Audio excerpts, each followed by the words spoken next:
ഇതാണ് നമ്മൾ കാത്തിരുന്ന ultimate camera phone Vivo X200 series. ഈ ഫോണുകൾക്ക് എന്തായാലും വലിയൊരു ഇൻട്രൊഡക്ഷന്റെ ആവശ്യമുണ്ടെന്ന് എനിക്ക് തോന്നുന്നില്ല. കാരണം ഒരുപാട് നാട് നമ്മൾ കേട്ടുകൊണ്ടിരിക്കുന്നു ഇതിന്റെ ക്യാമറ കിടിലമാണ്, തകർപ്പനാണ്, അടിപൊളിയാണ്, അങ്ങനെ ഒരുപാട് കേൾക്കുന്നുണ്ട്.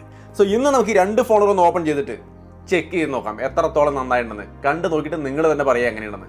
ആദ്യം പെട്ടെന്ന് തന്നെ ഈ ഫോണുകൾ നമുക്കൊന്ന് ഓപ്പൺ ചെയ്യാം. X200 Pro നമ്മൾ ഓപ്പൺ ചെയ്യാണ്. മുകളിൽ തന്നെ ഫോൺ കണ്ടിരിക്കുന്നത് ഈ കാണുന്നതാണ് X200 Proയുടെ ഡിസൈൻ. കൊള്ളാം, ഞാൻ പ്രതീക്ഷിച്ച അതേ സെറ്റപ്പ് തന്നെയാണ്. കൂടുതൽ പറയുന്നതിന് മുമ്പ് ബോക്സിനകത്ത് വേറെ കേസ്, ഡോക്യുമെന്റേഷൻ അങ്ങനെയുള്ള കാര്യങ്ങളൊക്കെ ഉണ്ട്. അതുകൂടാതെ 90 വാട്ടിന്റെ ഫാസ്റ്റ് ചാർജർ ഉണ്ട്, ചാർജിംഗ് കേബിൾ ഉണ്ട്. ഇത്രയും കാര്യങ്ങളാണ് നമുക്ക് ഇതിനകത്ത് വരുന്നത്. X200 പെട്ടെന്ന് ഒന്ന് ഓപ്പൺ ചെയ്യാം. ഫോൺ എടുത്താൽ മതി, ബാക്കി ഇതിനകത്തുള്ള സെറ്റപ്പ് ഒക്കെ ഒരേപോലെയാണ്. ഇതാണ് ഫോൺ X200. രണ്ടും കാണാൻ ഏകദേശം ഒരേപോലെയാണ്. ആ ടെലിഫോട്ടോ ലെൻസുകളുടെ പൊസിഷനിൽ ഒരു ചെറിയ വ്യത്യാസം ഉണ്ടെന്ന് ചോദിച്ചാൽ രണ്ടും കാണാൻ സെയിം ലുക്ക് തന്നെയാണ്. എനിക്കറിയാം എല്ലാവരും ഇതിന്റെ ക്യാമറയ്ക്ക് വേണ്ടി വെയിറ്റ് ചെയ്യായിരിക്കുമെന്ന്. ആദ്യം ഫോണിനെ ഒന്ന് ജസ്റ്റ് കാണിച്ചു തരാം, അത് കഴിഞ്ഞിട്ട് നമുക്ക് നേരെ ക്യാമറ സാമ്പിളിലേക്ക് കിടക്കാം. എല്ലാം ഹൈപ്പർ സൂം അടക്കം എല്ലാം കാണിക്കുന്നുണ്ട് ഞാൻ. ആദ്യം ഈ ഫോൺ X200 Proയുടെ ലുക്ക് നിങ്ങൾക്ക് ഇവിടെ കാണാം. ഗ്ലാസ് സാൻഡ്വിച്ച് ഡിസൈൻ ആണ്, ഫ്രണ്ട് ബാക്ക് ഗ്ലാസുകളാണ്, ഗ്ലാസ് ഫൈബർ ആണ് ബാക്കിൽ വരുന്നത്. X200 ആണെങ്കിൽ ഫ്രണ്ടും ബാക്കും ഗ്ലാസ് തന്നെയാണ് വരുന്നത്. രണ്ട് ഫോണിന്റെയും സെന്റർ വശങ്ങൾ അലുമിനിയം ഫ്രെയിം തന്നെയാണ് കൊടുത്തിരിക്കുന്നത്. സോ സ്ട്രോങ് ആണ്. പ്രോ മോഡൽ വന്നിട്ട് 8.38 mm സ്ലിം ആണ്. സ്ലിം എന്ന് പറയുമ്പോൾ ഈ ക്യാമറ കൂട്ടാണ് കേട്ടോ, അതൊരു സൈസ് ഉണ്ട്.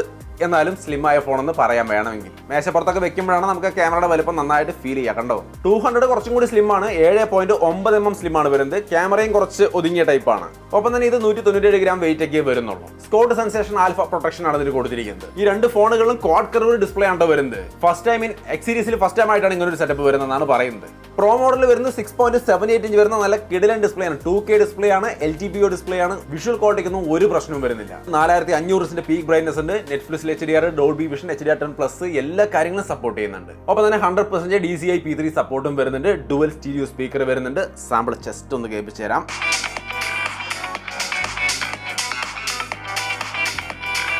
കണ്ടോ, അത്യാവശ്യം നല്ല ക്വാളിറ്റി ഡുവൽ സ്റ്റീരിയോ സ്പീക്കറും കൊടുത്തിട്ടുണ്ട്. സോ വിഷ്വൽ ക്വാളിറ്റി മീഡിയ കൺസംഷനിൽ ഒരു പ്രശ്നവുമില്ല. 200 എന്ന് പറയുന്ന മോഡലിൽ 6.67 ഇഞ്ച് വരുന്ന ഫുൾ HD+ ഡിസ്പ്ലേ ആണ്. അതും 120 ഹെർട്സിന്റെ ക്വാഡ് കർവ് ഡിസ്പ്ലേ തന്നെയാണ്. ഫസ്റ്റ് ടൈം ആണ് X സീരീസിൽ ഈ ഒരു ക്വാഡ് കർവ് ഡിസ്പ്ലേ വരുന്നത്. എന്തായാലും അതിലും ഡിസ്പ്ലേ ക്വാളിറ്റിക്കൊന്നും യാതൊരു ഇഷ്യൂ ഇല്ല. രണ്ടും നിങ്ങൾക്ക് ഇവിടെ കാണാം. രണ്ട് ഡിസ്പ്ലേ വേറെ കുറെ സെയിം ലുക്കിൽ തന്നെയാണ് വരുന്നത്. ക്വാളിറ്റിക്കൊന്നും യാതൊരു പ്രശ്നവുമില്ല. സോ ഈ ഫോണിന്റെ ഡിസൈൻ, ഡിസ്പ്ലേ എല്ലാ കാര്യങ്ങളും ഞാൻ കാണിച്ചു. ഇനി നമുക്ക് നേരെ ക്യാമറയിലോട്ട് പോവാം. 200 Proയിൽ വരുന്നത് 200 MP സൈസ് APO ടെലിഫോട്ടോ ക്യാമറയാണ് വരുന്നത്. സെഗ്മെന്റ് ഫസ്റ്റ്, ഇന്ത്യാസ് ഫസ്റ്റ് എങ്ങനെ വേണമെങ്കിൽ നിങ്ങൾക്ക് കരുതാം. ആ രീതിയിലുള്ള ഒരു APO ടെലിഫോട്ടോ ക്യാമറയാണ് വരുന്നത്. ഒപ്പം തന്നെ മെയിൻ ക്യാമറ 50 മെഗാപിക്സലിന്റെ സോണി ക്യാമറയാണ് വരുന്നത്. സാമ്പിൾസ്, മെയിൻ ക്യാമറ സാമ്പിൾസ് ഒക്കെ നിങ്ങൾക്ക് ഇവിടെ കാണാം. ഇനി നമുക്ക് ഇതിന്റെ സ്പെഷ്യൽ ഫീച്ചറുകളിലേക്ക് കടക്കാം. ഒന്ന്, ടെലിഫോട്ടോ ഹൈപ്പർ സൂം എന്ന് പറയുന്ന സംഗതി. 30x വരെയൊക്കെ അടിപൊളിയായിട്ട് സൂം ചെയ്യാം. നിങ്ങൾക്ക് ഇവിടെ കാണാം സാമ്പിൾസ്. ഞാൻ ഒന്നിലധികം സാമ്പിളുകൾ കാണിക്കുന്നുണ്ട്. സൂമായി വരുമ്പോഴുള്ള അതിന്റെ ക്വാളിറ്റി നിങ്ങൾക്ക് നോക്കാം. 30x വരെ നമ്മൾ സൂം ചെയ്താൽ പോലും അത്യാവശ്യം നല്ല ക്വാളിറ്റിയിൽ തന്നെ ആ ഒരു ഇമേജുകൾ വന്നിട്ടുണ്ടെന്നാണ് എനിക്ക് തോന്നിയത്. സോ ടെലിഫോട്ടോ ഹൈപ്പർ സൂം അത്യാവശ്യം നന്നായിരിക്കുന്നു എന്ന് ഞാൻ വിചാരിക്കുന്നു. സംഗതി ഇഷ്ടപ്പെട്ടോ? ഇതേ സെറ്റപ്പ് കൊണ്ട് നമുക്ക് മാക്രോ ഫോട്ടോസ് എടുക്കാൻ പറ്റും. നിങ്ങൾക്ക് ഇവിടെ കാണാം മാക്രോ ഫോട്ടോസിന്റെ സാമ്പിൾസ്. നിങ്ങൾക്ക് 1x, 2x, 10x പല MMകളിൽ നമുക്ക് സൂം ചെയ്ത് വളരെ ക്ലോസ് ആയിട്ട് പല ഒബ്ജക്റ്റുകളുടെയും ഫോട്ടോ എടുക്കാൻ സാധിക്കും. ഞാൻ എടുത്ത ചില ചെടികളുടെയും പൂക്കളുടെയും ഒക്കെ ഫോട്ടോസാണ് ഞാൻ ഇവിടെ കാണിക്കുന്നത്. പിന്നെ പോർട്രേറ്റ് ഇമേജുകളാണെങ്കിൽ പറയാൻ വേണ്ട, അത്യാവശ്യം നല്ല സെറ്റപ്പാണ്. സാമ്പിളുകൾ ഇഷ്ടം പോലെ ഞാൻ എടുത്തിട്ട് നിങ്ങൾക്ക് ഇവിടെ കാണാം. ഈ 85 mm, 135 mm ഒക്കെ അത്യാവശ്യം നല്ല ക്വാളിറ്റിയാണ്. എനിക്ക് തോന്നിയതാണ് കേട്ടോ. നിങ്ങൾക്ക് ഇഷ്ടപ്പെട്ടോ എന്നുള്ളത് നിങ്ങൾ തന്നെ തീർച്ചയായിട്ടും കമന്റിലൊന്ന് ഷെയർ ചെയ്തേക്കണേ. പിന്നെ ടെലിഫോട്ടോ, നൈറ്റ് സ്കേപ്പ് ഫോട്ടോസ് നമ്മൾ സൂം ചെയ്തും സൂം ചെയ്യാണ്ടും ഒക്കെ നൈറ്റ് ഫോട്ടോസ് എടുക്കാൻ പറ്റും. അതിൻ്റെയൊക്കെ ക്വാളിറ്റി നിങ്ങൾക്ക് ഇവിടെ കാണാം. അതൊക്കെ അടിപൊളിയായിട്ട് വന്നിട്ടുണ്ട്. സ്നാപ്ഷോട്ടുകൾ നമുക്ക്, അതായത് ഫാസ്റ്റ് ആയിട്ട് മൂവ് ചെയ്യുന്ന ട്രാഫിക്, കാറുകളുടെയൊക്കെ വണ്ടികളുടെയൊക്കെ ആ ഫാസ്റ്റ് മൂവിങ് ഒബ്ജക്റ്റുകളുടെ ഫോട്ടോ എടുത്തപ്പോൾ കിട്ടിയതാണ് ഈ കാണുന്നത്. അത്യാവശ്യം നല്ല ക്വാളിറ്റിയിൽ നമുക്ക് നൈസായിട്ട് ഫോട്ടോ എടുക്കാൻ സാധിക്കുന്നുണ്ട്. സ്നാപ്ഷോട്ട് ഫീച്ചറാണ്. സോ അപ്പോൾ അങ്ങനെയാണ് ഇതിന്റെ മെയിൻ സംഭവങ്ങൾ. എല്ലാം ഗംഭീരമായിട്ടുണ്ട്. പിന്നെ സൈസിന്റെ ആ ഡിഫറെന്റ് ആയിട്ടുള്ള സംഭവങ്ങൾ.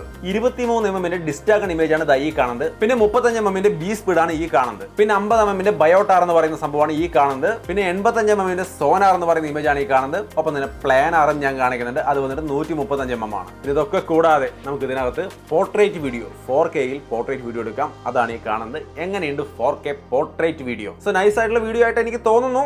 നിങ്ങൾക്ക് ഇഷ്ടപ്പെട്ടോ എന്നുള്ളത് തീർച്ചയായിട്ടും നിങ്ങൾ തന്നെയാണ് പറയേണ്ടത്. പിന്നെ ഇതിന്റെ ഫ്രണ്ട് ക്യാമറ 32 മെഗാപിക്സലാണ്. അതിന്റെ സെൽഫി ക്യാമറ ഇമേജുകളൊക്കെ നിങ്ങൾക്ക് ഇവിടെ കാണാം. അത്യാവശ്യം നല്ല ക്വാളിറ്റി സെൽഫി ക്യാമറ ഇമേജുകൾ തന്നെയാണ് കിട്ടുന്നത്. കൂടുതലൊന്നും പറയേണ്ട ആവശ്യമില്ല, നന്നായിട്ട് കിട്ടുമെന്ന് നമുക്കറിയാം. അതിൽ 4Kയും സപ്പോർട്ട് ചെയ്യുന്നുണ്ട്. ഫ്രണ്ട് ക്യാമറയിൽ 4Kയിലും വീഡിയോ എടുക്കാം. അതിന്റെ ഒരു സാമ്പിൾ ഞാൻ ഇവിടെ കാണിക്കുന്നുണ്ട്. പിന്നെ ഇതിലൊരു സ്പെഷ്യൽ സംഭവം കൂടി വന്നിട്ടുണ്ട്. അതായത് India's first super landscape mode എന്ന് പറയുന്ന ഒരു മോഡ്. അത് വെച്ചിട്ട് നമുക്ക് മനോഹരമായിട്ടുള്ള ലാൻഡ്സ്കേപ്പ് ഫോട്ടോസ് എടുക്കാൻ പറ്റുമെന്നാണ് പറയുന്നത്.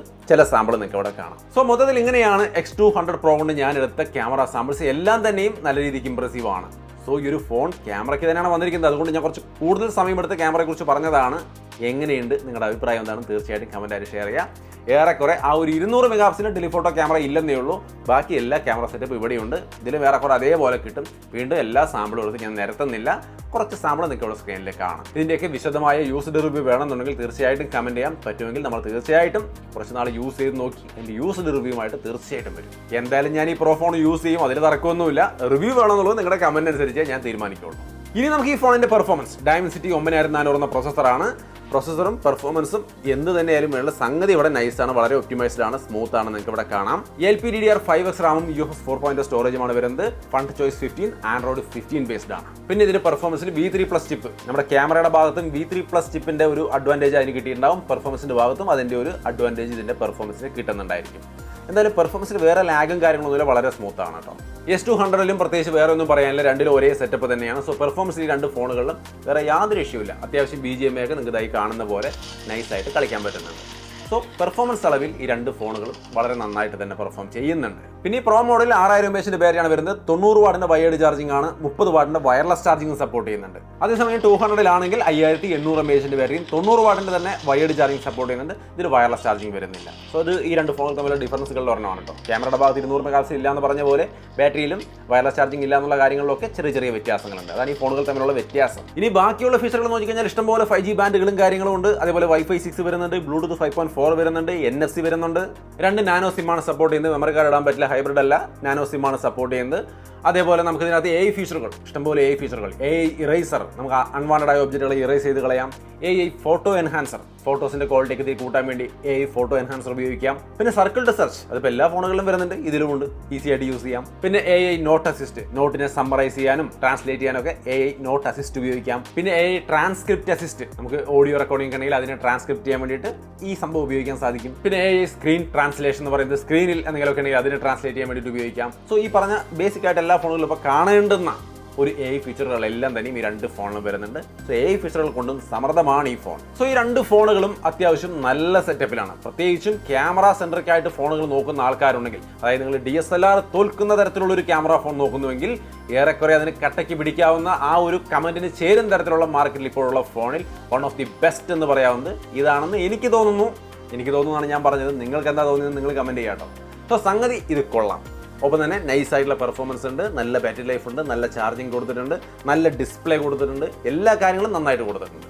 സോ ഓവറോൾ വിവോ ഫോണുകൾ ഇഷ്ടമാണെങ്കിൽ പരിഗണിക്കാം എന്ന് തന്നെയാണ് എനിക്ക് തോന്നുന്നത്. പിന്നെ ഇതിൻ്റെ വില എനിക്കറിയില്ല, അറിയുന്ന വഴിക്ക് ഡിസ്ക്രിപ്ഷനിൽ ആഡ് ചെയ്യാം. ചില ആൾക്കാർ ഇതിൻ്റെ പോരായ്മകളൊന്നും പറഞ്ഞില്ല എന്നൊക്കെ പറയും. വിലയും കൂടി അറിഞ്ഞാലാണ് നമുക്ക് ശരിക്കും ആ വിലയ്ക്ക് ഇത് എങ്ങനെയുണ്ടെന്ന് പറയാൻ പറ്റുള്ളൂ. അതെനിക്ക് അറിയില്ല, അറിയുന്ന വഴിക്ക് ഡിസ്ക്രിപ്ഷനിൽ ആഡ് ചെയ്യാം. അതുകൂടി നോക്കിയിട്ട് നിങ്ങൾ കമൻറ്റ് ചെയ്യുക, എല്ലാവരും കമൻറ്റ് കൂടി നോക്കും. അപ്പോൾ എല്ലാവരുടെയും അഭിപ്രായം നിങ്ങൾക്ക് ഒരു ഐഡിയ കിട്ടും എങ്ങനെയുണ്ടെന്നുള്ള കാര്യം. ഇതിൻ്റെ ഓഫേഴ്സും കാര്യങ്ങളൊക്കെ ഞാനിവിടെ സ്ക്രീനിൽ കൊടുക്കുന്നുണ്ട്, നിങ്ങൾക്ക് കാണാം. ഓഫറുകളെല്ലാം യൂസ് ചെയ്തുകൊണ്ട് തന്നെ വാങ്ങിക്കാൻ ശ്രമിക്കുക, വാങ്ങിക്കാൻ താല്പര്യമായെങ്കിൽ. സോ മൊത്തത്തിൽ ഈ ഫോൺ വന്നിട്ട് വേറെ ഒരു പ്രശ്നങ്ങളും നമുക്ക് ഈ ഒരു കുറച്ച് ദിവസം കൊണ്ട് തോന്നിയിട്ടില്ല. അതുപോലെ ക്യാമറയ്ക്ക് ബെസ്റ്റായിട്ട് തോന്നി. അതാണ് എൻ്റെ ഒരു അഭിപ്രായം. നിങ്ങളുടെ അഭിപ്രായങ്ങൾ കമൻറ്റിൽ കാണുമെന്ന് വിചാരിക്കുന്നു. വീഡിയോ ഇഷ്ടപ്പെട്ടാൽ ലൈക്ക് ചെയ്യാനും ഷെയർ ചെയ്യാനും മറക്കണ്ട. പിന്നെ വിശദമായ വീഡിയോ ആണെങ്കിൽ അതും കമൻറ്റ് ചെയ്യാം. സോ അപ്പോൾ വീണ്ടും ഒരു വീഡിയോയിൽ കാണാം.